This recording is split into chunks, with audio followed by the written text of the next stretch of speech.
everyone, and thanks for coming back to Philosophy, where it's like philosophy and coffee at the same time.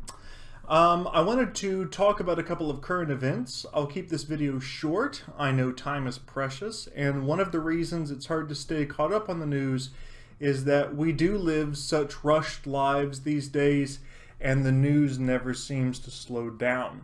So, to help out, I wanted to quickly discuss a couple of perspectives on two of the big stories taking place right now.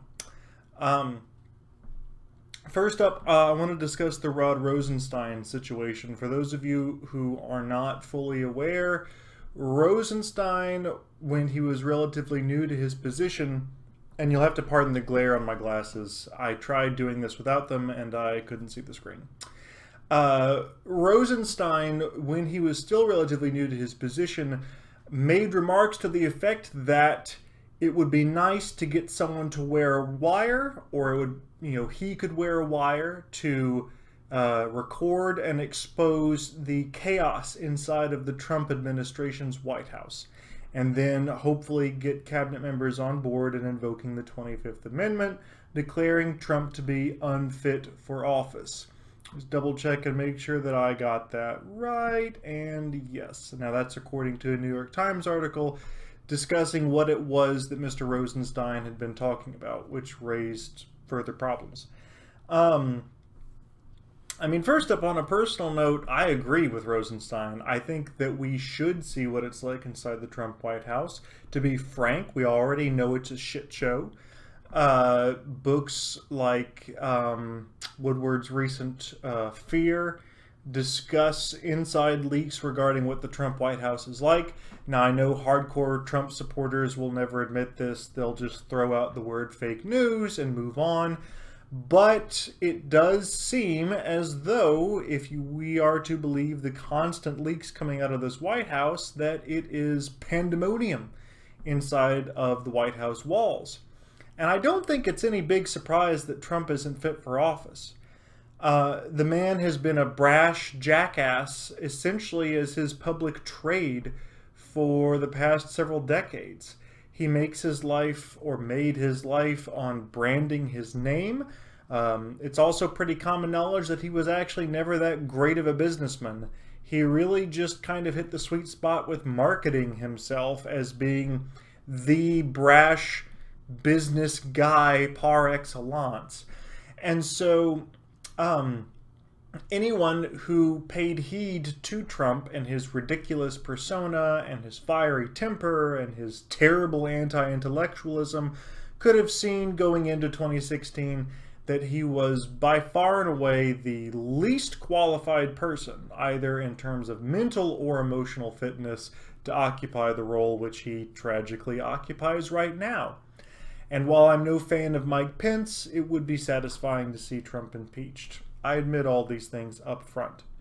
The big concern right now is that Trump is going to be able to shut down the Mueller investigation. Now, the best of my understanding on this is that if Rosenstein resigns, that is, if he caves to the pressure and the negativity regarding his frank statements about what I think most people just know to be true, if Rosenstein resigns, Trump will have the power to appoint anyone he wishes to take that role. Within parameters that I'm not fully clear on. If this happens, then it's expected that, given Trump's predilection for favoring loyalty above all else, he will appoint some flunky who's more than happy to obstruct or shut down the Mueller investigation on Trump's behalf. Now, the minority head of the Senate Judiciary Committee, a Democratic senator by the name of Jerry Nadler, I assume I'm saying that correctly, has said that if Trump went through this process and replaced Rosenstein with one of his own sycophantic followers, that could just be adding fuel to the fire for the obstruction of justice case, and regardless of what happens to the Mueller investigation, could lead to an impeachment of the president if the Democrats are able to retake the House and Senate during the upcoming elections. So there is all that to consider. Again, my thoughts on this are that it's not shocking to find out that a calm, professional sort of bureaucrat would find Trump horrifyingly unfit for office. I think most people who aren't just completely sold on the Trump persona would agree, whether they voted for him or not, that the man's a jackass and that he's not really what we would think of as ideal presidential material. I'd say quite a few of his supporters went with him for pragmatic gains, like having a chance at stacking the Supreme Court, which we'll come to in a moment. So, again, only the die-hard Trump supporters are going to defend any notion that this man is at all presidential. So it's not like something brand new or scandalous is being said. It's just it comes at a time where it could empower Trump with the ability to shut down Mueller's investigation, more so than he already has. As far as the Supreme Court situation is concerned, of course, we're all probably aware of the assaults of attempted rape made against Judge Kavanaugh, who is Trump's current top appointee for the Supreme Court. Kavanaugh is, of course, categorically denying all this, not surprising. What's disgusting is the way in which a lot of Trump and Kavanaugh supporters have been treating Miss Ford, the woman who came forward and made these allegations. It should be noted that Miss Ford has been subject to death threats, and I find it appalling and disgusting that values voters, the silent majority who cares about proper decorum and good old-fashioned morality, is also going to be the side from which all of these death threats come issuing. And despite their insistence on discussing things like morality and proper demeanor, I don't see a lot of them coming out and condemning the death threats being hurled at Dr. Ford. So I find that morally reprehensible. As far as the actual allegations, it is hard to see where there is enough evidence to do anything to seriously derail Kavanaugh's appointment to the Supreme Court, which is all but guaranteed.